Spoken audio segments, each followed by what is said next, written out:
असफलता का एक आम कारण यह है कि लोग सफलता के एकदम करीबी मोड़ तक पहुंचने के बाद मैदान छोड़ देते हैं। हर व्यक्ति कभी ना कभी यह गलती जरूर करता है। आरयू डार्बी के एक अंकल गोल्डर्स के दौर में सोने की खोज के अभियान में जुट गए। वे खुदाई करने और अमीर बनने के लिए पश्चिमी दिशा में गए। वे नहीं जानते थे कि धरती के नीचे जितना सोना छुपा हुआ है उससे कहीं ज्यादा सोना इंसान के विचार में छुपा हुआ है। वे तो कुदाल और फावड़ा लेकर जमीन के एक टुकड़े पर खुदाई करने में जुट गए। कई सप्ताह के कड़ी मेहनत के बाद उन्हें सोने की झलक दिखाई दी, परंतु सोने को जमीन के ऊपर लाने के लिए मशीन की जरूरत थी। चुपचाप उन्होंने खदान का मुंह ढक दिया और अपने घर लौट आए। उन्होंने अपने रिश्तेदारों और कुछ दोस्तों को सोने की खुदाई में सफलता के बारे में बताया। उन्होंने मशीन को खरीदने के लिए आवश्यक धन जुटाया। अंकल और डार्बी खदान पर काम शुरू करने के लिए वापस लौट गए। कच्ची धातु की पहली खेप को स्मेल्टर तक पहुंचाया गया। वहां यह पता चला कि उनकी खदान कोलोराडो की सबसे बढ़िया खदान थी।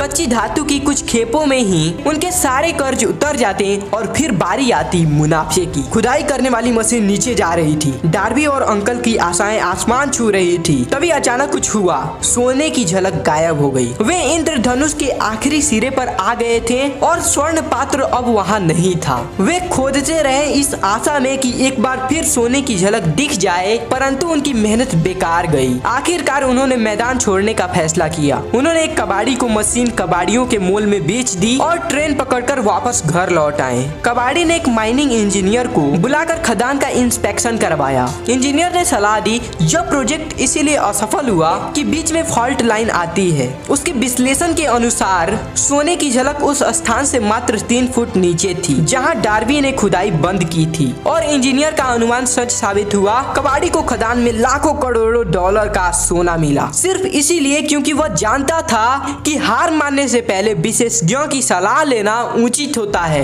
बाद में मिस्टर डार्बी ने अपने नुकसान की कई गुना भरपाई कर ली। जब उन्होंने यह खोज लिया कि इच्छा को सोने में बदला जा सकता है, तब से उनको बहुत सारी सफलता मिली। किसी भी इंसान के जीवन में सफलता आने से पहले उसके जीवन में असफलता जरूर आती है। जब आदमी खुद से हार जाता है तब सबसे आसान रास्ता यही होता है कि मैदान छोड़ दिया जाए, और ज्यादातर लोग यही करते हैं। ज्यादातर लोगों को सफलता उस मोड़ पर मिलती है जहां वे हार चुके होते हैं, और हारने के बिंदु से एक कदम आगे ही सफलता उनका इंतजार कर रही होती है। असफलता बहुत चालाक और मजाकिया किस्म की होती है। इसे लोगों को तब गिराने में मजा आता है जब सफलता उनके बहुत करीब होता है। इसीलिए दोस्तों, मेहनत करते रहना, हार मत मानना, ये सोचकर कि हो सकता है कि एक कदम आगे ही सफलता मेरी इंतजार कर रही हो। इस वीडियो को ज्यादा से ज्यादा शेयर करना। शेयर करने के लिए मैं इसलिए नहीं बोल रहा हूँ कि मेरा व्यूज बढ़ेगा, सिर्फ इसलिए कि जो लोग असफल हो जाते हैं वो असफल नहीं हो और वो अपने मंजिल को पा सके।